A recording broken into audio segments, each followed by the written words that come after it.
Hello नमस्कार दोस्तों, MS physics point में आप लोगों का फिर से एक बार स्वागत है।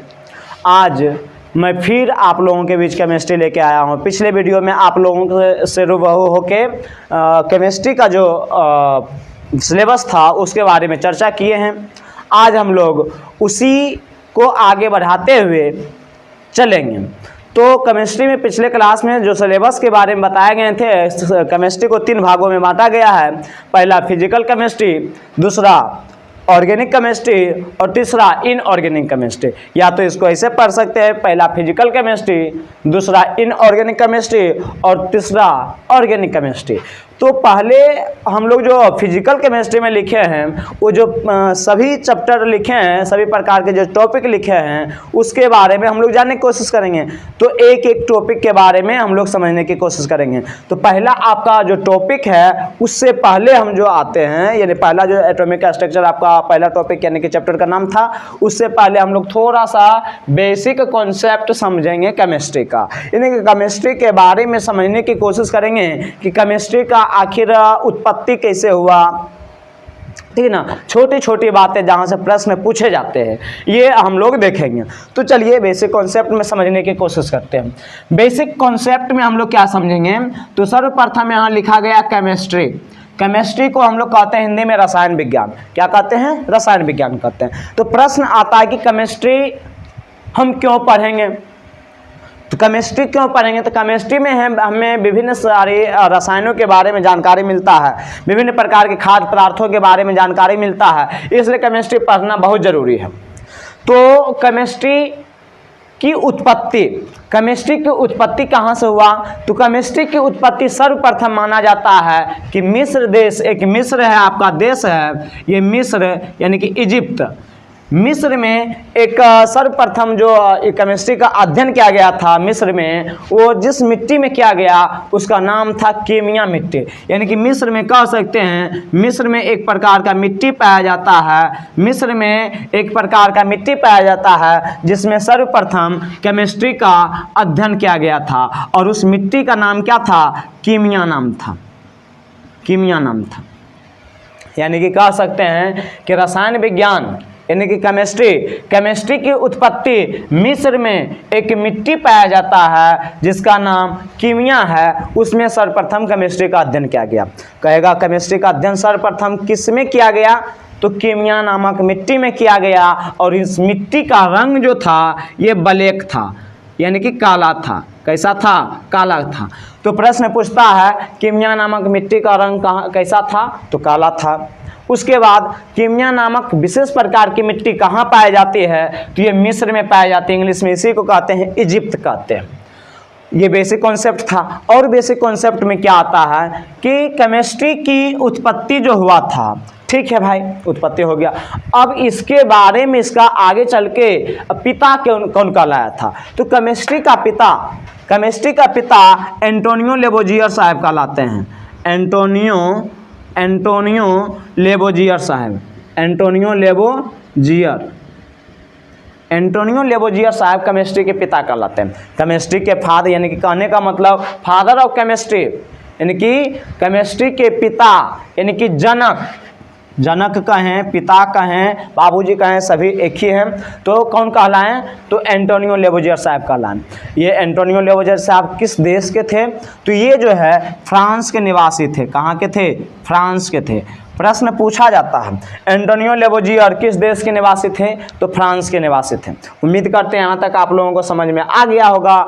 एक ही शब्द में सभी का हम लोग रिवीजन कर सकते हैं। रसायन विज्ञान की उत्पत्ति सर्वप्रथम मिस्र में माना जाता है, और वो जो किया गया था वो मिट्टी में सर्वप्रथम अध्ययन उसका किया गया, मिट्टी में किया गया, और वो जो मिट्टी था उसका नाम कीमिया था, और उसका रंग कैसा था? कीमिया नामक मिट्टी का रंग काला था। उसके बाद केमिस्ट्री का जो जनक है वो एंटोनियो लेवोजियर साहब को कहते हैं, और एंटोनियो लेवोजियर साहब किस देश के थे?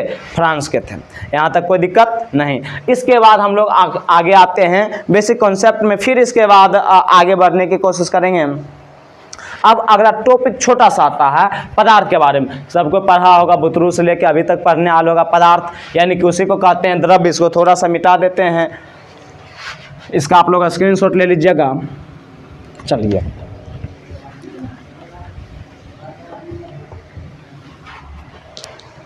पहला टॉपिक आता है पदार्थ, यानी कि इसी का दूसरा नाम भी है द्रव्य। अब देख यहाँ झोल है, एगो लिखें द्रव्य, एगो लिखें द्रव, ये दोनों में झोल है। अब बच्चा बजता भी है अगर में दोनों में अच्छा से, ठीक ना, पता नहीं चलता ये द्रव्य मतलब पदार्थ होगा कि द्रव्य मतलब पदार्थ होगा। तो देखिए ये द्रव और ये द्रव, ये दोनों एक जैसा पढ़ते हैं, द्रव द्रव दोनों को एक जैसा पढ़ते हैं, लेकिन आप गौर कीजिएगा उच्चारण पे, तो इसको जब पढ़ते हैं तो इसको पढ़ते हैं द्रव्य, यानी कि द्रव्य बोलने में अगर पढ़ते हैं द्रव द्रव द्रव द्रव्य द्रव द्रव्य। तो जिसको पढ़ने में जैसे द्रव्य द्रव्य पढ़ने में कंठा में दर्द हुआ तो दर्द होगा तो बड़का चल जाएगा, नहीं पदार्थ हो जाएगा।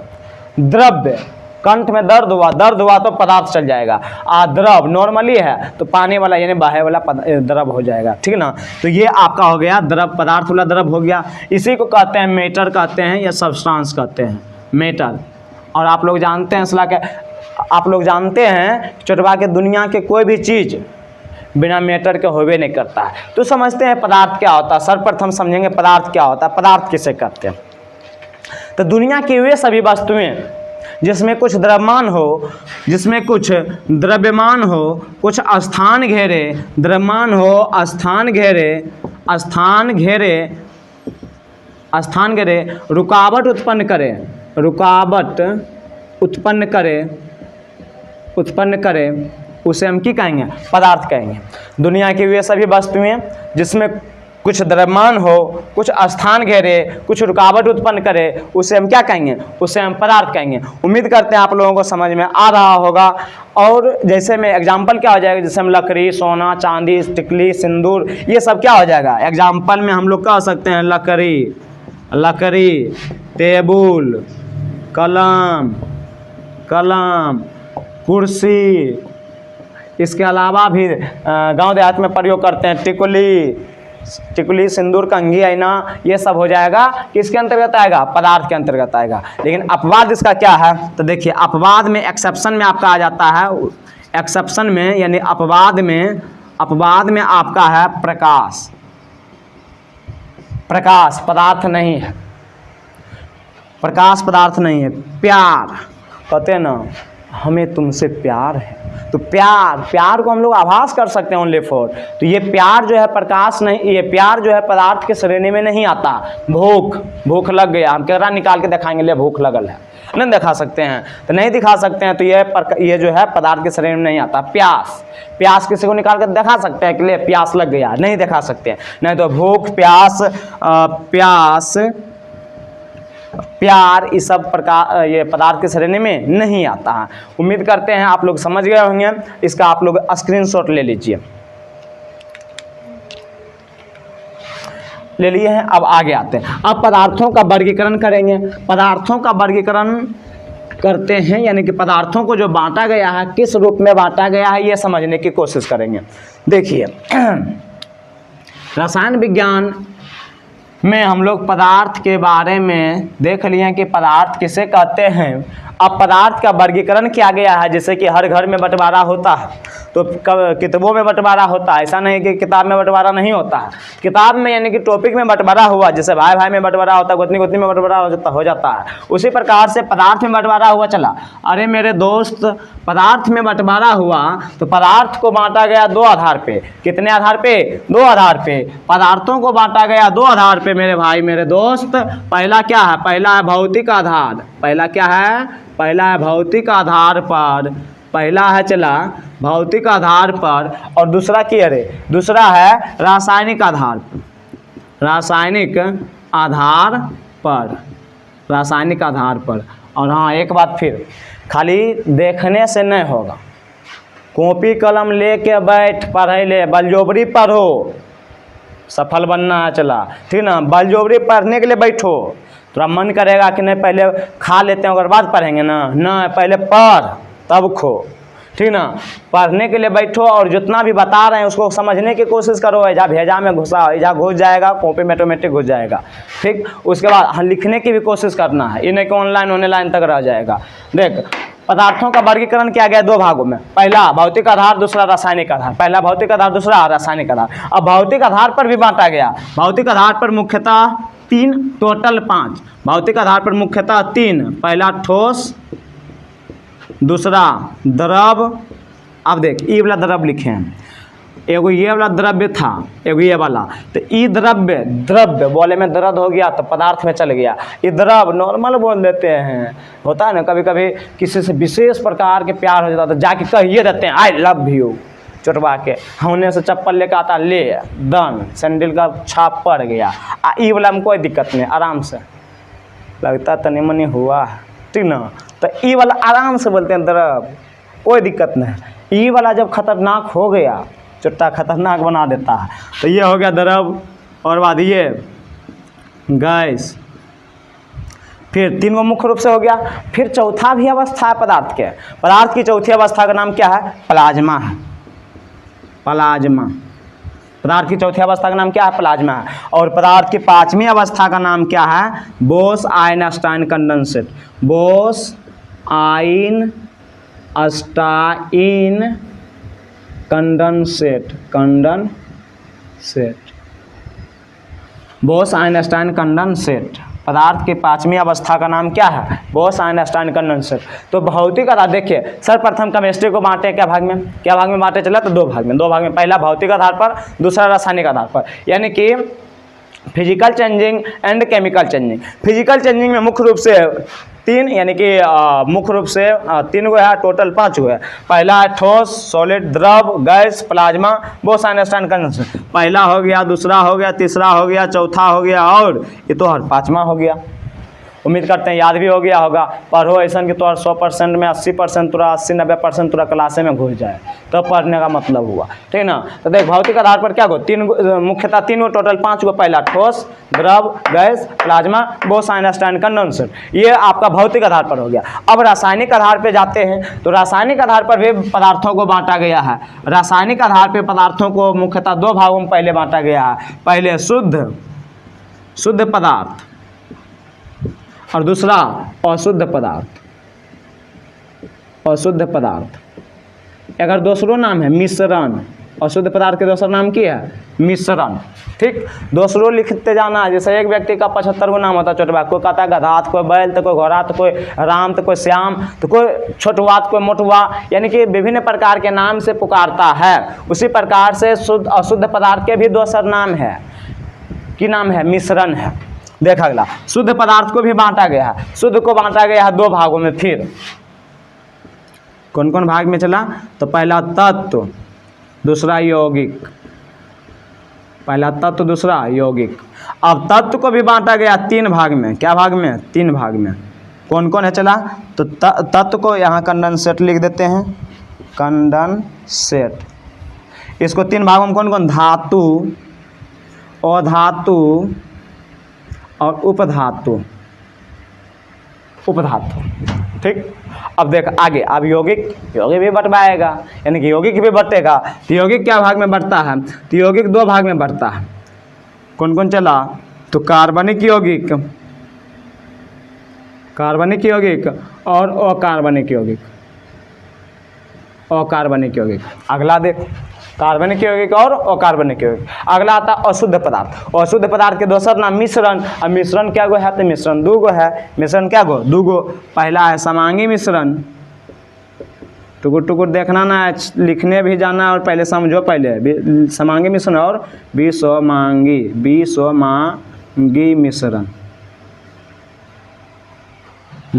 मिश्रण। यानी कि अशुद्ध पदार्थ 2 प्रकार के होते हैं, समांगी मिश्रण और विषमांगी मिश्रण। तो देखिए, ये आप लोगों का जो है पदार्थ का जो वर्गीकरण किया गया था, यानी क्लासिफिकेशन ऑफ मैटर, वो 2 आधार पर किया गया था। पहला है भौतिक आधार पर, दूसरा है रासायनिक आधार पे। भौतिक आधार पे आपका मुख्यतः 3 गो, टोटल 5 गो। मुख्यतः 3 गो, पहला ठोस, दूसरा द्रव, तीसरा गैस, चौथा प्लाज्मा और 5वां बोस आइंस्टाइन कंडेंसेट। जबकि यही रासायनिक आधार की हम बात करें तो रासायनिक आधार पर मुख्यतः पहले 2 भाग में। उसके बाद पहला कौन कौन? शुद्ध पदार्थ, फिर अशुद्ध पदार्थ। अशुद्ध पदार्थ के दूसरा नाम भी है मिश्रण। अब मिश्रण के काम तमाम कर देते हैं तो इसको यह मुख्यतः दो प्रकार के होता है, एक समांगी मिश्रण, दूसरा विसमांगी मिश्रण। अब की होता है अगर सब टॉपिक में देखेंगे। फिर शुद्ध पदार्थ को बांटा गया है क्या भाग में, तो मुख्यतः दो भाग में, तत्व और यौगिक। अब तत्व को क्या भाग में, तो तीन गो, धातु, अधातु, उपधातु। और यौगिक को क्या भाग में, तो दो भाग में, कार्बनिक यौगिक और अकार्बनिक यौगिक। उम्मीद करते हैं समझ में आ रहा होगा, ठीक ना। और समझ में आ रहा है तो दबाओ, खटखटा के घंटी मारो खटखट, ठीक ना, और शेयर करो फटफट, तब न मन लगेगा। चल इसको स्क्रीनशॉट एक ले लो बाबू रे, स्क्रीनशॉट एक ले लेना और इसको पूरा समझ लेना है। अब चलिए आते हैं एक एक टॉपिक को समझने की कोशिश करते हैं। स्क्रीनशॉट उम्मीद करते हैं ले लिया होगा। आगे चलिए अब क्या है देखिए, अब है भौतिक आधार पर। पहला भौतिक यानी कि फिजिकल चेंजिंग, भौतिक आधार पर मुख्यतः तीन गो। पहला है ठोस, दूसरा है द्रव और तीसरा है गैस। तीनों एक ही बार में समझने की कोशिश करें। पहला देखिए क्या, ठोस है। तब तुम लोग बचपन से अभी तक पढ़ते आ रहा होगा पदार्थ। ठोस किसे कहते थे, जिसका आकार तथा आयतन दोनों निश्चित हो, यानी कि पदार्थ की वैसी अवस्था जिसका आकार तथा आयतन दोनों निश्चित होता है उसे हम ठोस कहते हैं। तो यानी कि आकार और आयतन, आकार प्लस आयतन दोनों क्या हो, निश्चित हो, दोनों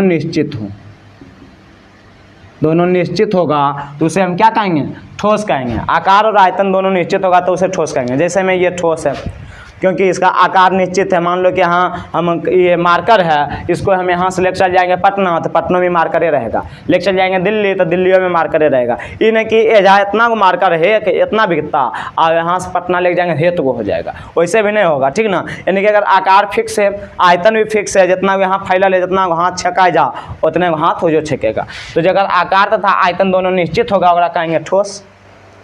दूसरा द्रव, द्रव किसे कहेंगे, जिसका आकार अनिश्चित, आयतन निश्चित, आकार अनिश्चित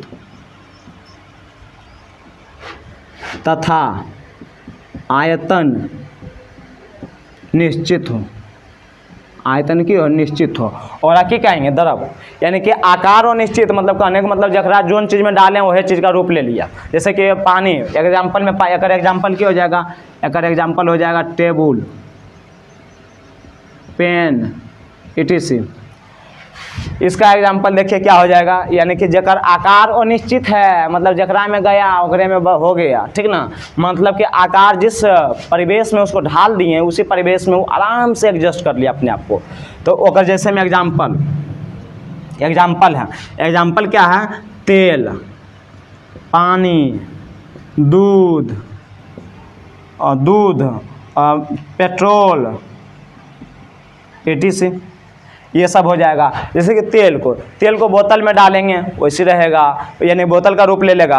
पानी को, जैसे ये पानी है, इसमें पानी है तो इसका आकार अनिश्चित होता है। इसको देखिए अभी ये पानी बोतल में तो बोतल का रूप है, अब अगर हम गिरा देंगे तो ये किसका रूप ले लेगा, ये ले लेगा, यानी कि फर्श पर गिरेगा तो फर्श का आकार ले लेगा, ठीक ना। तो यानी कि एकर आकार की रहता है अनिश्चित रहता है, यानी कहने का मतलब ठेठ में कि जकरा में गया ओकरे जैसन बन गया।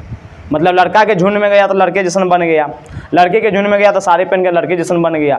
मतलब कहने का मतलब सिंपल समझ, जकरा में गया ओकरा जैसन बन गया। लेकिन आयतन बाबू रे निश्चित है, मतलब फैलने का उसका जो सेंस है वो निश्चित है। जैसे कि मान लो कि फैलने का उसका निश्चित हो जाएगा, जितना इतना चौला है तो इतने चौला में पानी के रखेंगे तो इतने चौला में जाएगा। ये नहीं किया तो इतना को चौला है इतने को फैल जाएगा, वैसे भी नहीं होगा, इसलिए इसका आयतन निश्चित होता है। अगला देखिए गैस का आकार और आयतन, आकार प्लस आयतन दोनों क्या होता है, अनिश्चित होता है, दोनों अनिश्चित होता है। दोनों अनिश्चित होता है। गैस का आकार और आयतन दोनों अनिश्चित होता है। कैसे दोनों अनिश्चित होता है? तो आप लोग देखते होंगे इतना को गैस, इतना को शीशे में गैस लेंगे और वो गैस को एगो कमरा में यदि हम दे देते हैं तो इतनी चुटकी गैस तो इतने में अट गया और कमरा में वो गैस को तनी वो कमरा में छोड़ देते हैं, पूरे कमरा गमक जाता है, पूरे एकदम गमगमा जाता है चुटवा के। तो यानी कि अगर आकार पहले शीशे वाला था, जय अगर कमरा में छोड़े तो कमरा के आकार ले लिया। आयतन पहले शीशे में फैलल था और जय कमरा में छोड़े तो पूरे कमरा में फैल गया, मतलब आकार ये आयतन दोनों अनिश्चित यानी कि दोनों बदल गया। पहले था शीशिया में तो शीशी का आकार था और शीशे तक फैलल था, जय कमरा में दिए कमरा का यानी कमरा पूरे कमरा में फैल गया तो कमरा का आकार ले लिया और कमरा पूरे कमरा का आकार ले लिया और पूरे कमरा में फैल गया, यानी कि आकार और आयतन दोनों निश्चित हो गया। इसको और हम लोग देखते थे पहले और बड़ी इस पर जो है ना हम लोग पढ़े थे साइंस कि विसरण के माध्यम से ये सब गैस जो है अगर आकार और आयतन अनिश्चित होता है जने तने चल जाता। हम लोग की करते थे चुटवा के जो सेंट मार के आता था ना तो देखते थे सेंट मारने है गमक रहा तो हम नहीं रहते मारे तो हम फट से बढ़ जाते अगर देह के बलग में सट जाते आराम से और सट के हमरा पता था कि विसरण के माध्यम से होकर के सब अबे करेगा, देह में चल आता था और देह में आया और बाद हमरो देह गमकना स्टार्ट हो गया। बस वजह से फट से बढ़ हम समझ गए कि हमरो महक रहा, वहाँ से हट के और फिर दूसरा दिन चल जाते थे तो फिर जाके कोई लोली रहती थी उन्हें जाके सटते थे, गमक रहा, ठीक ना। इस तरह से चट्टा बड़ी हम लोग जो है ना दोस्त में बड़ी ऐसे करते थे। तो स्टूडेंट लाइफ में तो सब चीज़ होता है चला, ठीक ना। तो देख गैस यानी कि आकार और आयतन दोनों अनिश्चित होता है। एग्जाम्पल जैसे समझ लो, एग्जाम्पल क्या हो जाएगा, जैसे में एग्जाम्पल आपका हो जाएगा ऑक्सीजन, ऑक्सीजन, नाइट्रोजन और नाइट्रस ऑक्साइड। देख नाइट्रस ऑक्साइड अगर कहते हैं हंसाने वाली गैस, हास्य गैस, यानी कि जब सांस बहू में लड़ाई होता है ना फट से वाला ले जाके सुंगा दे तो अब सांस होने हंस रहा है ये पुतौ हंस रहे, दोनों हंस रहे, ठीक ना। चाहे तोरो कभी किसी से दिक्कत हो ये वाला रखने रहा तो हूँ सुंग ओकरो सुंगा, मामला सेट हो जाएगा आराम से, सब एकदम दूर खत्म।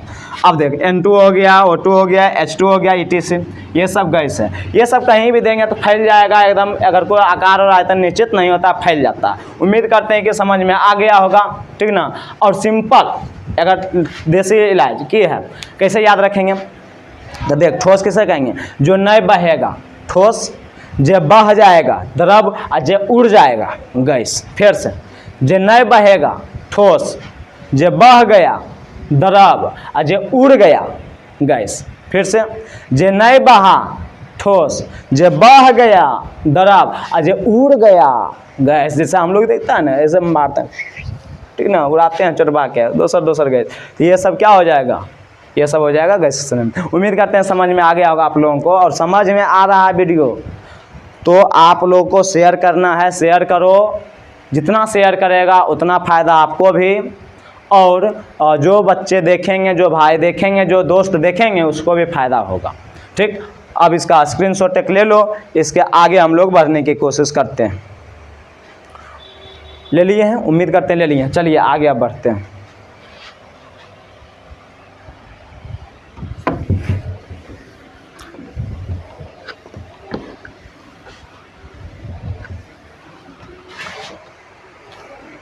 अब देखिए एक चित्र हम बना रहे हैं, छोटा छोटा एकरा में जो है हम कुछ पदार्थ के कण रख दिए,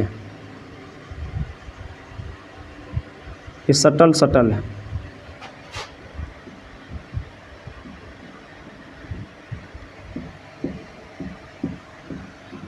ये देखिए ये कौन अवस्था में है, ठोस अवस्था में, ये आपका द्रव में और ये आपका गैस में। मेरे भाई मेरे दोस्त, ये भौतिक ये ठोस, द्रव और गैस पदार्थ की भौतिक अवस्था के आधार पर जो बांटे हैं भौतिक आधार पर, उसको ठोस, द्रव, गैस मुख्य रूप से 3 को जो था उसका चित्र भी बना दिए।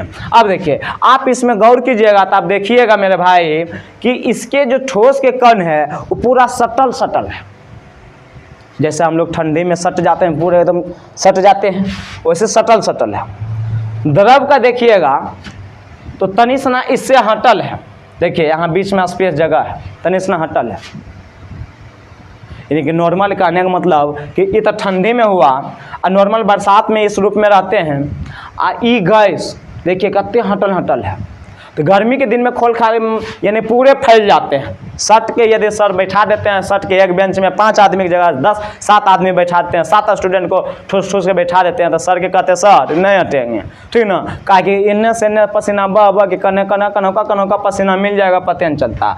तो ठंड ये हो गया ठंडे बरसात गर्मी, ठंडे बरसात गर्मी, ठंडी में सट के तो ठोस बन जाते हैं। बरसात में तनिक सा फर्क रहते हैं। बरसात यानी द्रव आ गया, बरसात यानी पानी, पानी यानी द्रव। अब देखिए गैस यानी गर्मी के दिन में पूरे एकदम फैलल रहते हैं, एगो यहाँ तो एगो यहाँ ऐसे बैठते हैं। तो ये आपका तीनों अवस्था हो गया। अब इसमें प्रश्न, ये तो प्रश्न पूछेगा ना, अब एक में प्रश्न दागता है, देख कैसे कहता है अंतर आणविक आकर्षण बल, अंतर आणविक आकर्षण बल। अंतर आणविक आकर्षण बल सबसे ज़्यादा ककरा में होगा? तो अंतर आणविक आकर्षण बल कहते हैं किसको? तो पदार्थ के कण, जो दो पदार्थ के कण एक दूसरे से जिस बल के द्वारा बंधे होते हैं उसे हम अंतर आणविक बल कहते हैं। पदार्थ के 2 कण एक दूसरे से जिस आकर्षण बल के द्वारा बंधे होते हैं उसे हम अंतर आणविक आकर्षण बल कहते हैं। तो देख, यानी कि जितना ज़्यादा बल लगेगा, जितना ज़्यादा हम तुमको खींचेंगे उतना ही ज़्यादा बल लगेगा। तो देख, यानी कि उतना ही ज़्यादा सटेगा। तो जितना ज़्यादा ही सटल है अगर उतना ही ज़्यादा यानी कि वो बल लगाया है, तो बोल कगर ज़्यादा होगा? सबसे ज़्यादा। तो सबसे ज़्यादा सटल ई है, तो यानी कि ठोस का हो जाएगा ज़्यादा अंतर आणविक बल। फिर देख अगर बात द्रव हो जाएगा, फिर देख ये गैस हो जाएगा। फिर एक आता है अंतर आणविक स्थान। अंतर आणविक स्थान सबसे ज़्यादा ककरा में? स्थान मतलब खाली जगह ककरा में ज़्यादा है। तो देख चित्रे से थोड़ा दिख रहा होगा, एकरा में खाली जगह तो एकदम नहीं के बराबर है। जैसे ये है ठोस है, एकरा में कुछ ठूस के घुसा सकते हैं? नहीं, ठूसेंगे तब टूट जाएगा तब ये जा सकता है, नहीं तो ऊपर में नहीं। द्रव में है कुछ खाली जगह, तब ना पानी के अंदर बाबू चीनी दे देते हैं तो घोर देते हैं तो शरबत बन जाता है। कभी एकरा में चीनी मिला के घोर के देख, घुलेगा? कभी नहीं घुलेगा। तो द्रव हो गया और गैस। तो सबसे ज़्यादा हटल एक में देख 5-7 आदमी अट जाएगा, 10 आदमी अट जाएगा। तो ये हो गया आपका, क्या हो गया? ये आपका हो गया ज़्यादा, सबसे ज़्यादा स्थान केकरा बीच है? गैस के बीच है। तो ये आपका हो जाएगा गैस, उसके बाद द्रव और उसके बाद ठोस। उम्मीद करते हैं समझ में आ रहा होगा आप लोगों को। फिर आता है घनत्व, यहाँ लिख देते हैं घनत्व।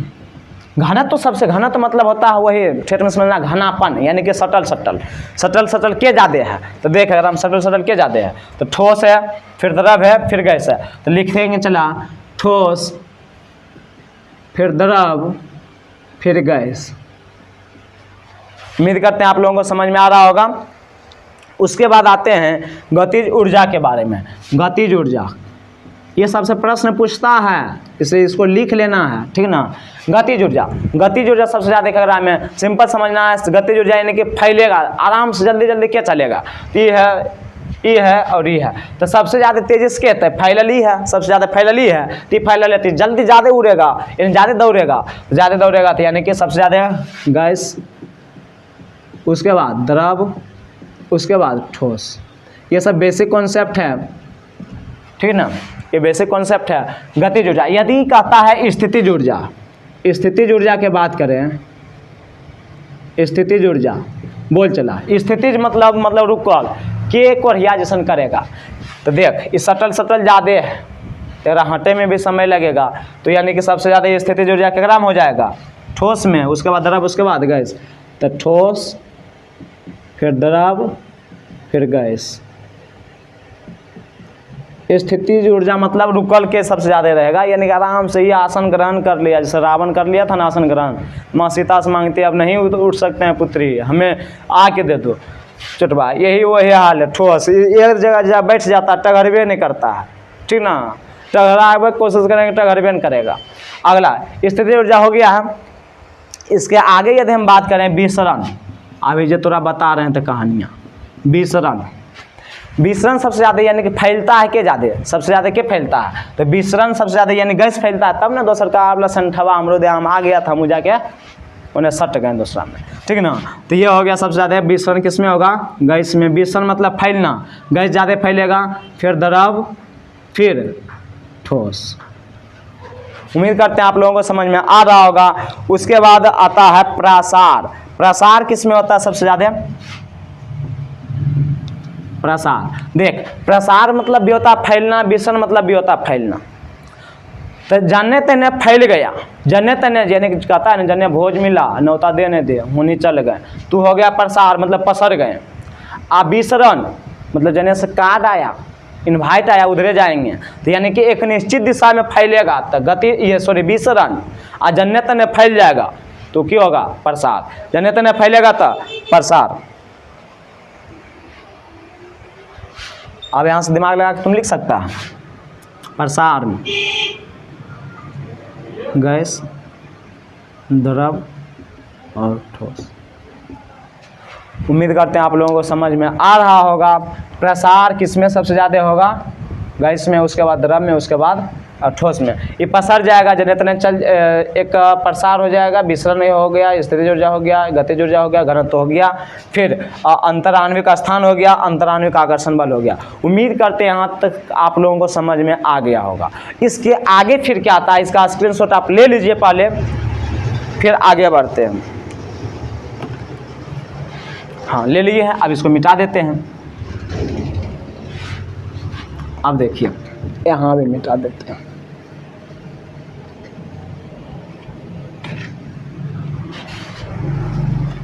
अब आता है स्वसंजक बल।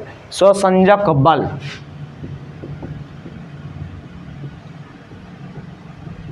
स्वसंजक बल सबसे ज़्यादा किस में होता है, तो स्वसंजक बल सबसे ज़्यादा ठोस में होता है, फिर द्रव में, फिर गैस में।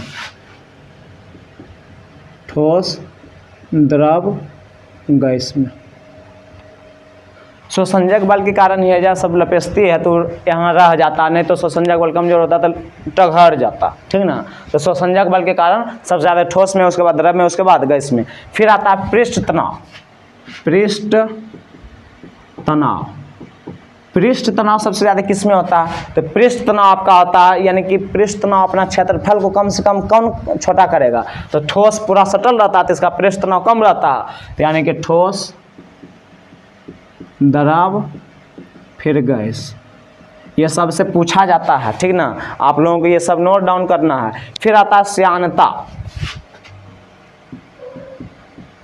श्यानता, श्यानता सबसे ज़्यादा किस में होता है, तो श्यानता कहने का मतलब इसको हम ठेठ में नॉर्मली समझ सकते हैं घर्षण के रूप में। तो देखिए घर्षण सबसे ज़्यादा ठोस में होता है, ठीक ना, क्योंकि ठोस जो रहता है वो ज़्यादा एकदम ये रहता है, द्रव में थोड़ा पिछलते हैं और गैस में तो पूरे पिछल रहते हैं, फैलल रहते हैं। तो घर्षण सबसे ज़्यादा यानी कि श्यानता। आप लोग देखते होंगे मध, मध जो होता है ठोस अवस्था, सॉलिड, पूर्ण रूप से सॉलिड नहीं रहता, लेकिन वो सॉलिड रूप में रहता है, तो उसको जब टकराते हैं तो चटवा के इतने कहता नहीं जाएंगे, नहीं जाएंगे, जब पूरा ठेल देते तब ये नीचे गिरता है मध, नहीं तो शीशी से वो बाहर नहीं निकलता, पहले वो रोकने की कोशिश करता है, लेकिन श्यानता उसका बहुत हाई रहता है। तो यानी कि पहले ठोस, फिर द्रव और फिर गैस, और वही मध्य के बाद देखिएगा द्रव में चटवा के तनी वो पानी ऐसे कि खट सब नीचे गिर जाता है, गैस तनी वो खोलबे किए सोसिया के निकल जाता फट सब। श्यानता हो गया, यानी अगला घर्षण से याद रख सकते हैं। अगला आता है प्रत्यास्थ। प्रत्यास्थ, तो प्रत्यास्थ सबसे ज़्यादा की होता है, प्रत्यास्थ भी सबसे ज़्यादा होता है ठोस में, यानी कि प्रत्यास्थ करने का मतलब कि कोई भी वस्तु पर कोई भी बल लगाते तो अपना पूर्व अवस्था में कितना तेजी से आ जाता है, तो जो जितना तेजी से यानी कम जो फैलेगा वही उसका प्रत्यास्थ होता है। तो कम देखिए सबसे ज़्यादा कौन फैलेगा, ठोस, फिर द्रव, फिर गैस। ये सब टॉपिक पे फिर इसमें हम लोग टॉपिक में जाएंगे तो इस सब पर चर्चा करेंगे। प्रत्यास्थ की होता है, श्यानता की होता है, पृष्ठ तनाव की होता है, स्वसंजक बल की होता है, असंजक बल की होता है, सभी पे घनत्व की होता है, चर्चा करेंगे।